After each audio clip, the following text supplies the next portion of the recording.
আপনার অ্যাকুয়ারিয়ামে মাছকে হঠাৎ করে মারা যাচ্ছে, তাহলে হয়তো আপনি এই 7টা ভুলের মধ্যে একটি আপনিও করছেন।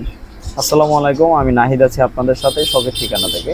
আজকে আমরা 7টা ভুল নিয়ে আলোচনা করব যে কারণে আমাদের অ্যাকুয়ারিয়ামের মাছগুলা হঠাৎ করেই মারা যায়। তার মধ্যে একটা ভুল হচ্ছে বেশি করে খাবার দেওয়া। যদি আমরা অ্যাকুয়ারিয়ামে অতিরিক্ত খাবারটা দিই, তাহলে এই খাবারটা যতক্ষণ থাকবে ততক্ষণ অ্যামোনিয়া ফর্ম করে, এবং অ্যামোনিয়া ফর্ম করে সেখানে গ্যাসের সৃষ্টি হয় এবং অক্সিজেনের মাত্রাটা কমে যায়। সেক্ষেত্রে মাছ মারা যায়। অবশ্যই মাছকে কখনোই অতিরিক্ত খাবার দেওয়া যাবে না। মাছের যতটুকু প্রয়োজন ঠিক ততটুকুই খাবার দিতে হবে। খাবার দেওয়ার পরে খেয়াল রাখতে হবে যেন উপরে কোনো ধরনের খাবার ভেসে না থাকে। মাছটা খাওয়ার পরে আপনি এটা তো 4 মিনিট বা 5 মিনিট পরে উপরে আর কোনো খাবার ভেসে থাকা যাবে না। এবং আমরা যদি মিস্টেক নাম্বার 2 বলি, তাহলে হচ্ছে আমাদের যে পানি চেঞ্জ না করা।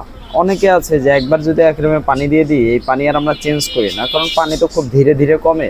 এখন অনেকের কথা হচ্ছে পানি যেহেতু কমতেছে না, তাহলে আমাদের চেঞ্জ করার কোনো প্রয়োজন নাই। সেটা ভুল। আপনাকে প্রতি সপ্তাহে বা 10 দিন অন্তর অন্তর একটা শিডিউল করে পুরো অ্যাকুয়ারিয়ামের পানি না, বা পাথরও চেঞ্জ না, যদি কারো পাথর থাকে তাহলে পাথরও সরাবেন না। আপনি শুধু পুরো অ্যাকুয়ারিয়ামের পানি 20 থেকে 30% ফেলে আবার নতুন করে পানি দিবেন।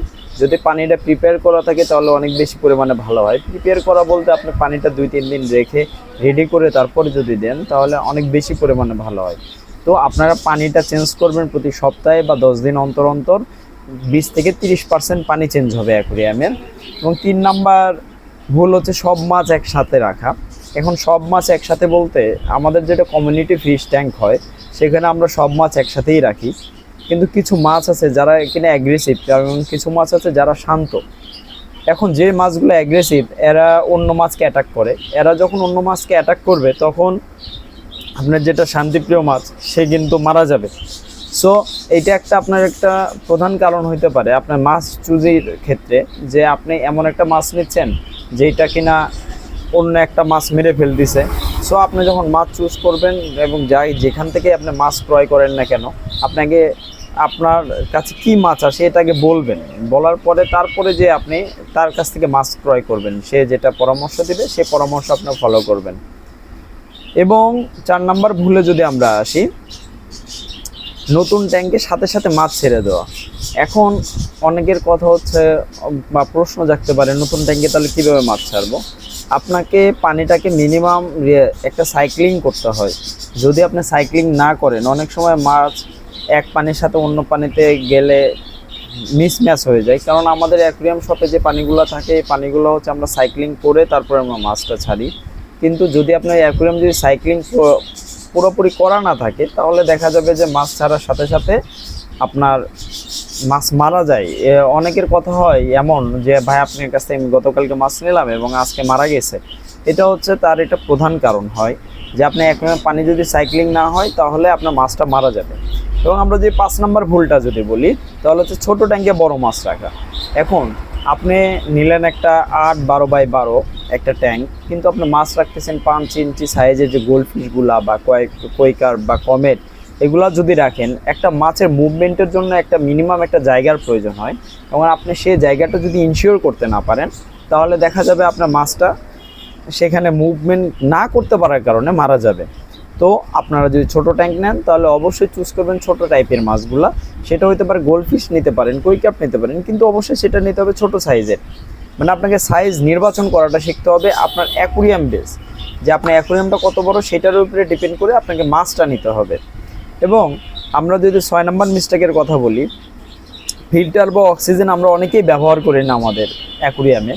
এটা হইতে পারে যে আপনি যদি ছোট ট্যাঙ্ক নেন, জার বা ছোট একটা ট্যাঙ্ক 6-9-9, এইটার যদি ডাইমেনশনটা হয়, তাহলে দেখা যায় যে এখানে অক্সিজেন দেওয়ার পর্যাপ্ত জায়গাই থাকে না। আপনার একটা ছোট একটা অ্যাকুয়ারিয়াম, এখানে যদি আপনি অক্সিজেন দেন বা একটা যদি ছোটো XY2835 যদি একটা ফিল্টারও ইউজ করেন, তখনও দেখবেন যে ওখানে দেওয়ার মতো বা নড়ার মতো জায়গাটাই নাই মাছের। সো আপনারা যখন ট্যাঙ্কটা নির্বাচন করবেন, মিনিমাম নির্বাচন করবেন 8-12-12, এবং সেখানে অবশ্যই ট্রাই করবেন একটা ফিল্টার ইউজ করার। ফিল্টার ইউজ করলে কি হয়, যে আপনার অ্যাকুয়ারিয়ামে যত ময়লা আছে, এই ময়লাগুলো ফিল্টার টেনে নেয়, পানিটা পরিষ্কার থাকে এবং পানিতে গ্যাস হইতে দেয় না। যদি ফিল্টার না থাকতো তাহলে দেখা যেত যে আপনার পানি চেঞ্জ করা লাগতো 10 দিন পর পর। যদি ফিল্টার থাকে তাহলে আপনার পানি চেঞ্জ করতে হবে প্রায় 1 মাস বা 1.5 মাস অন্তর অন্তর। তো এইটা হচ্ছে আপনার একটা পজিটিভ সাইড হইতে পারে যে আপনি যদি ফিল্টার ইউজ করেন। আর 7 নাম্বার লাস্ট ভুল যেটা, যে অনেক সময় পানির যে টেম্পারেচার এটা আপ ডাউন করে। পানির টেম্পারেচারটা আপ ডাউন করে কিভাবে, যদি আমাদের হচ্ছে নাতিশীতোষ্ণ, আমাদের যে বাংলাদেশ এটা পুরোটাই নাতিশীতোষ্ণ, এটা ষড় ঋতুর দেশ, এখনই ঠান্ডা এখনই গরম। এইটা আপনাকে বুঝতে হবে যে বর্তমানে আপনার অ্যাকোয়ারিয়ামের কন্ডিশনে আপনার পানির টেম্পারেচারটা কী অবস্থা। যদি ঠান্ডা হয়ে যায় তাহলে আপনাকে হিটার ব্যবহার করতে হবে, যদি গরম হয়ে যায় তাহলে আপনাকে পানিটা ঠান্ডা করে কৌশল করতে হবে। কিন্তু অবশ্যই ঠান্ডা আপনাকে বরফ দিয়ে করা যাবে না বা অন্য কোনো পন্থা অবলম্বন করা যাবে না। ঠান্ডা করার জন্য একটা এক্সস্ট ফ্যান পাওয়া যায় 2 পাখার, এটা ইউজ করে আপনি আপনার অ্যাকোয়ারিয়ামের পানিটা ঠিক রাখতে পারেন।